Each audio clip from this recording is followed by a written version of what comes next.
Hello and welcome to another episode of Mike and Dave's Hi-Fi Riff. I'm Mike Evans. And I'm David Price. And David, on this week's riff, what are we going to talk about? It's the Acoustic Energy AE300.2, Mike. I'm quite excited. Well, so you should be. You've got one right next to you. I have. Do you know, I'm a convert, I'm a fan. I've never heard a pair of Acoustic Energies I didn't like. Yeah. And I think that's a real accolade. Because they've got a big range of speakers and it's quite hard to get it right all the time. Yes. And of course, you know my favourites of the range. Yes. The AE1 Actives. That's right. Which I got into trouble for because I didn't want to give them back because they were so good. That's not like you, is it? So, look, here we are. Look at these. This is it. These are the ones. They are. These are... actually, I really like the form factor because I don't know how well we can get this on camera, but they're sort of long and thin, as it were. Yes. Which is quite cool. They're very deep, but they're not very wide.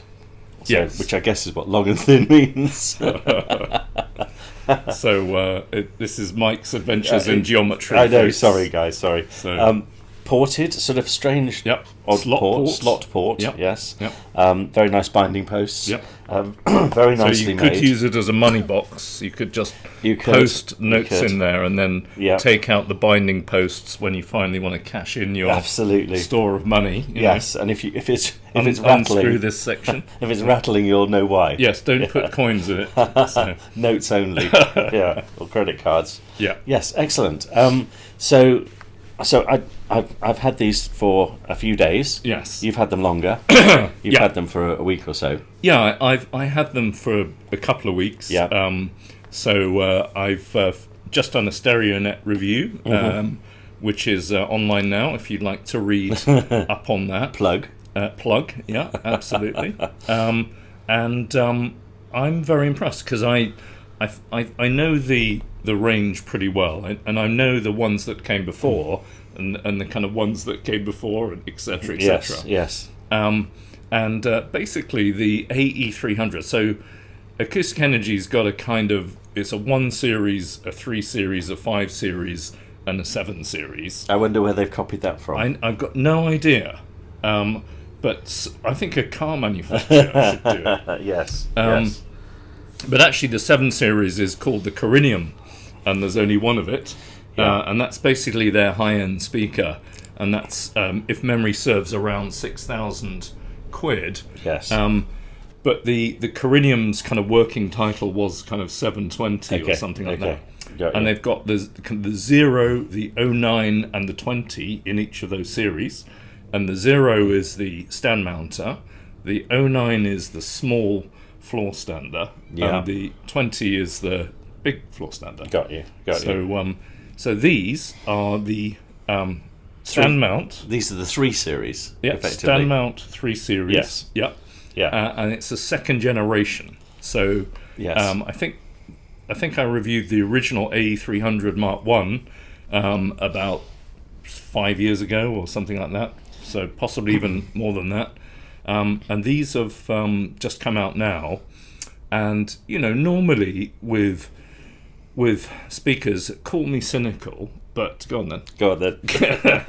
So often, I mean, do you remember in the sort of 1990s with Mission speakers? Yes. So they'd have the 760, then they'd have the 760i, yes, then the 760i SE or whatever. Yes, yeah. And there'd be basically one tiny capacitor that had been changed. Yeah. You know, or a new set of binding posts, or kind of slightly less cheap internal wiring, you know. Yes.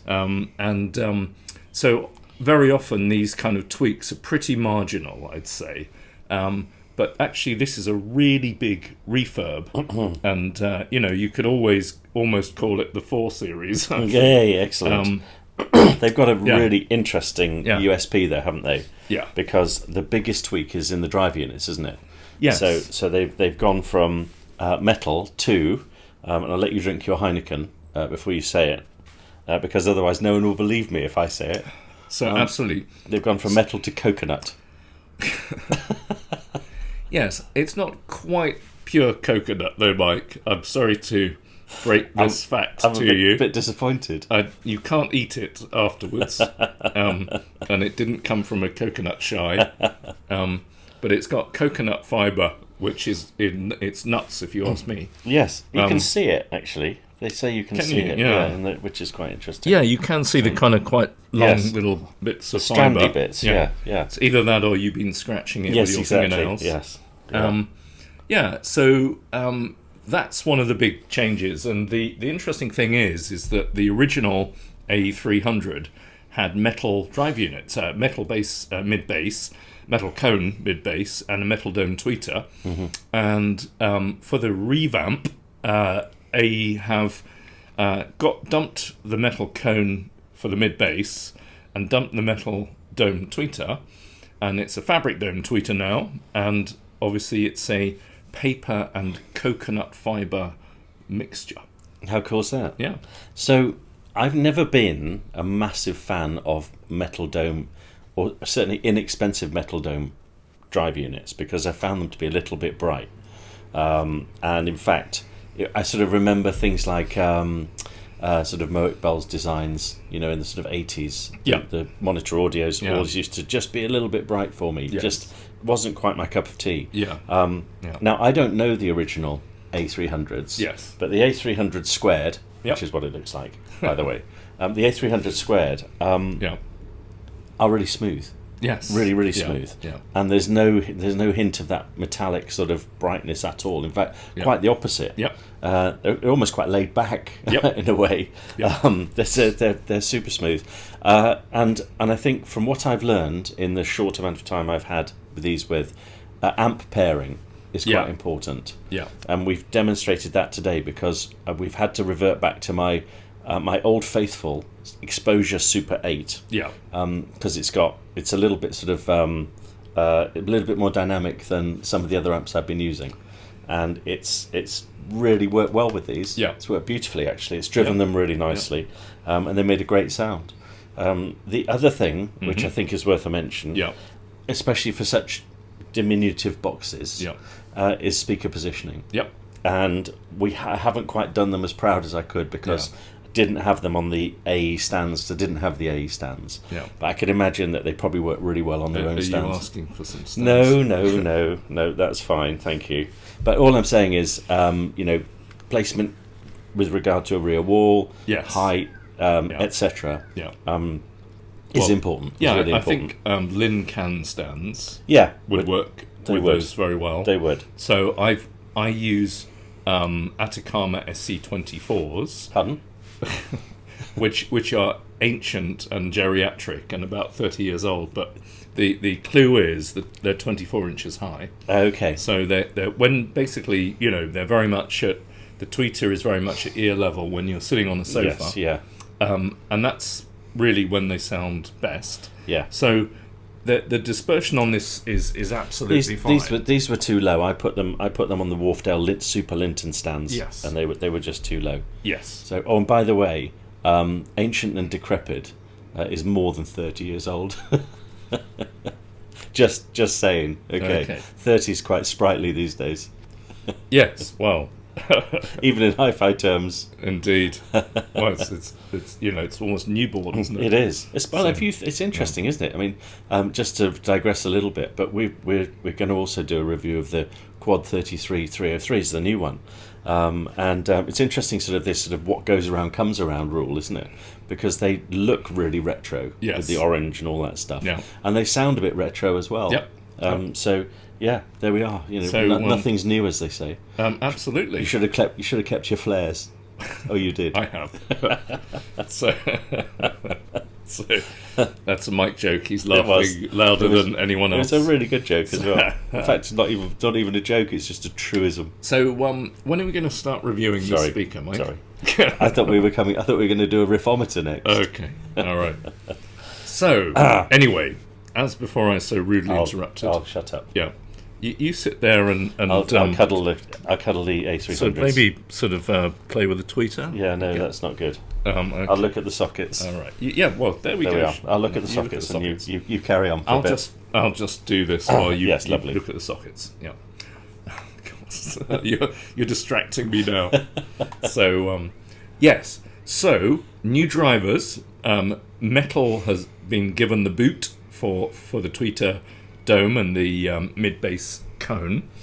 Also really interesting about this new version is it's got RSC composite cabinets, and that's basically would you like to do a knuckle wrap? Yeah. That's pretty quiet for a £650 cheapo mini monitor, I would say.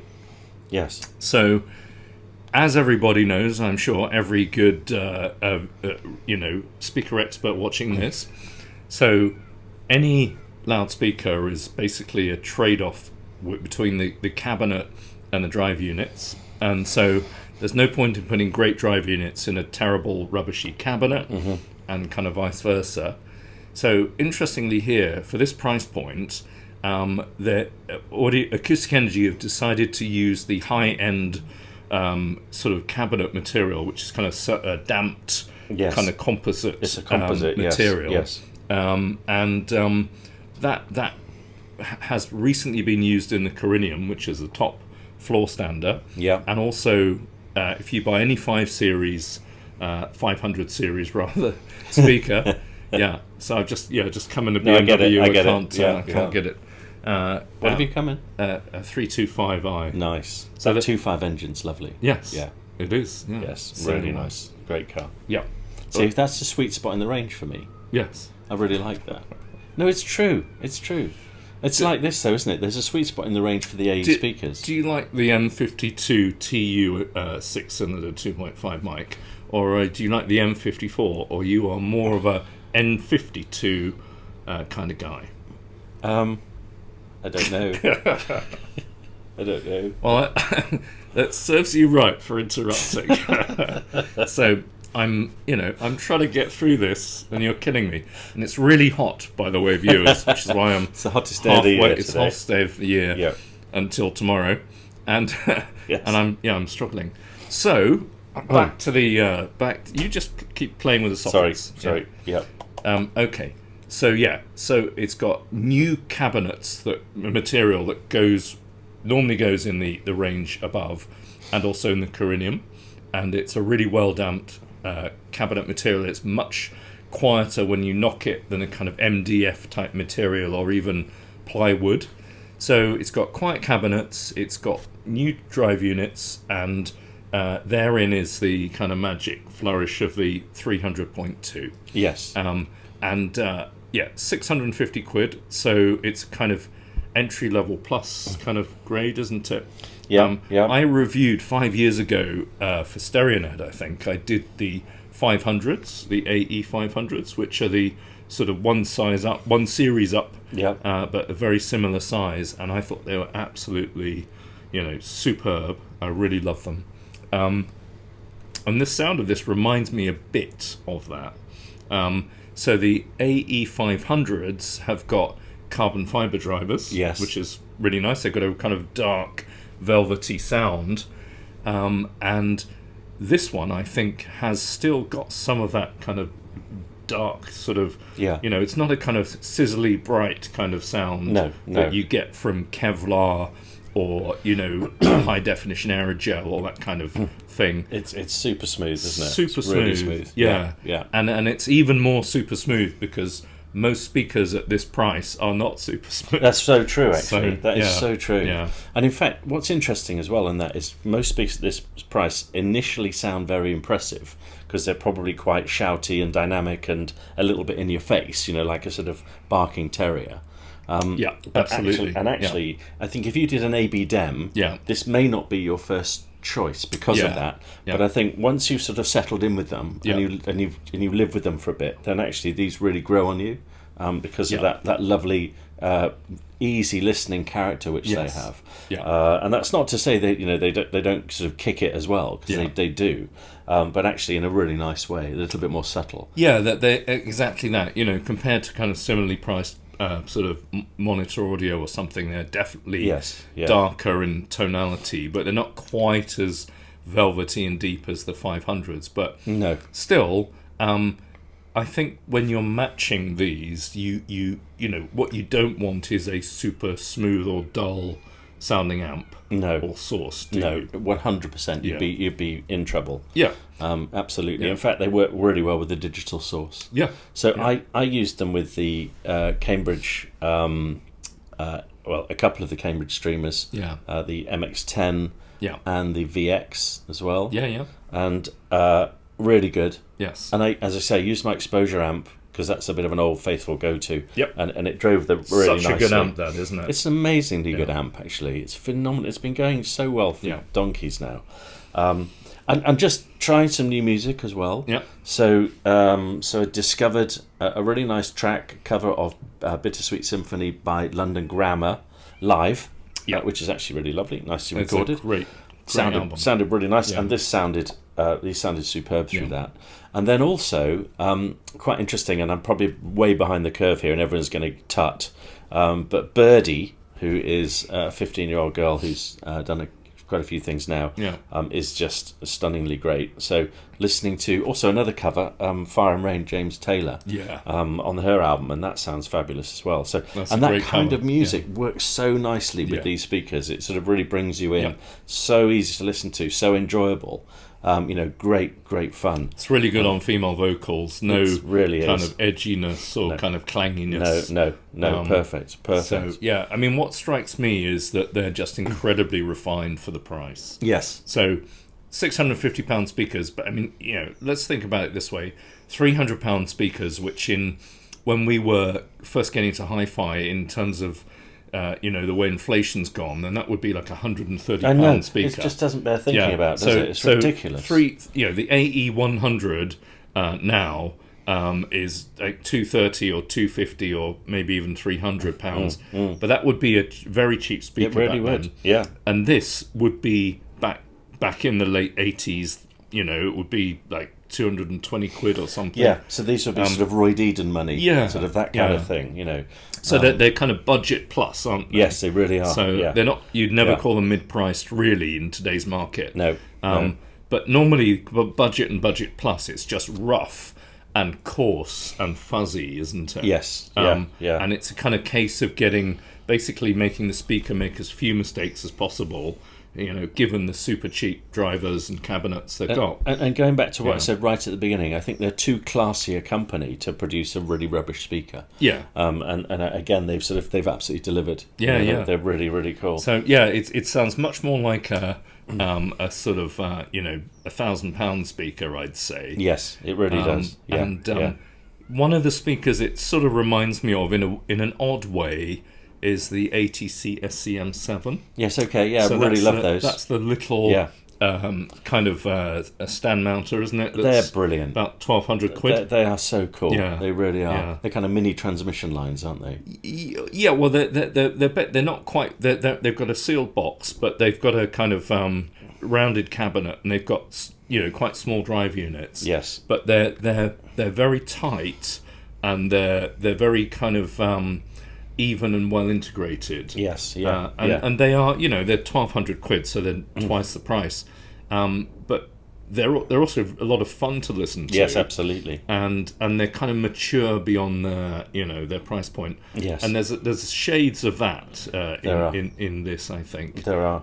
So that the ATC is a great speaker for my taste anyway. Yeah. And this kind of hits the spot and has a similar sound in a way, maybe slightly deeper and more velvety, but maybe slightly less dynamic and slightly doesn't quite have the grip in the bass, but still has a very good tight bass for a ported budget speaker. Yes, 100%. And what did you listen to? Loads. Sorry, there's a mic right there. So I just got a few. Sorry if David bangs the microphone here. That's right. Well, there we go. So. Look, Talking Heads. So for $10. There we go. Yeah. There we are. Look at that. You can have it for 12. Then. Thank you. That's very kind of you. Excellent. It's probably worth more than that now. So yes. And she was. Remember that? Mm-hmm. So we'd be, propping up the student union bar in the 80s when that was out. Yes. I guess. Yeah. Absolutely. So sort of, it's a really nice, crisp production. I think Talking Heads albums were always well recorded, I thought. Yes. This is kind of maybe one of the brightest sounding ones, but that that's the good thing about this. You can go for some quite lively and bright recordings, and it takes it very very well in its stride. Absolutely. Stop Making Sense was one of the first live digital albums to use DDD, wasn't it, or DDA? So this is appropriate for today. Stevie Wonder. Stevie Wonder, Hotter Than July. Yes. So this has got Happy Birthday and Master Blaster and stuff like that. Yeah. So that was basically early 80s, wasn't it? Yeah. So and again, really well recorded album, as you'd expect. From that kind of Motown of that era, obviously all analog. No, sure. But Master Blaster's a really great track for basically turning up the volume and enjoying the excellent section. And very good. Oh, and you've got a bit of a pretenser. Now, I find this a really difficult album because it's quite bright. It is, and this is a great album, a great band, and this is their singles collection, but singles, So I love Talk of the Town. And, do you? What was it? I Go to Sleep as well. Especially watching Hi-Fi Riff. Late 70s. Yeah. Mine's It's a Thin Line Between Love and Hate. Well, that's the song for me on that album. I love that. Fantastic, isn't it? Brilliant. So, whatever happened to Chrissie Hynde?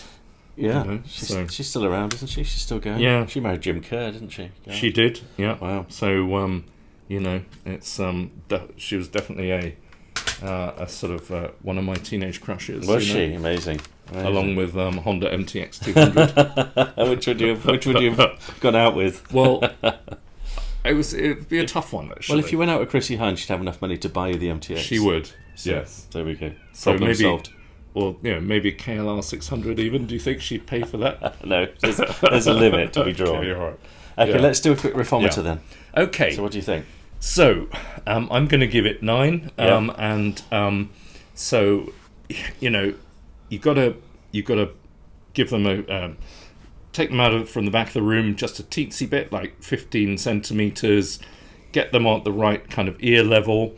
Have a clean and powerful amp. Yeah. They do like a bit of bit of driving. Yes. And a good quality source. And they sound fantastic. Yeah. The only way I could mark them down is to mention that the old AE300s had a real wood veneer, these ones don't. No, true. So they basically decided to save money by not doing a real wood finish, but at the same time put that money back into having actually a better cabinet, quieter cabinet. I think they look lovely. They do. I think they've got a great finish. They look really good. Really smart. Yes. So can't really complain. No, sure. And they do actually come with magnetic grills as well, if you're not so keen on the aesthetics. Do you know the only problem I've got with these? Yeah. And it's quite funny, is for £1,100 now you can get AE1 actives. And I can't help but think that solves your power amp problem as well. Yeah. And they are just stunningly good speakers. Yes. And I think I would save my pennies, not buy a power amp, and have the AE1 actives instead, because I just think they're amazingly brilliant. You haven't stopped talking about the day they came to take those away. I know. Had to tie me down to do it. But they're a 9 from me all day long. They're absolutely lovely. Yeah, so really a very good speaker, as you'd expect from AE. You've got to wonder what they're going to do next. It really does make you wonder, doesn't it? Yeah, absolutely. And we look forward to it. And in the meantime, we look forward to seeing all of you again at the very next episode of Mike and Dave's Hi-Fi Riff. Thanks for watching this one. All the best. Bye. Bye.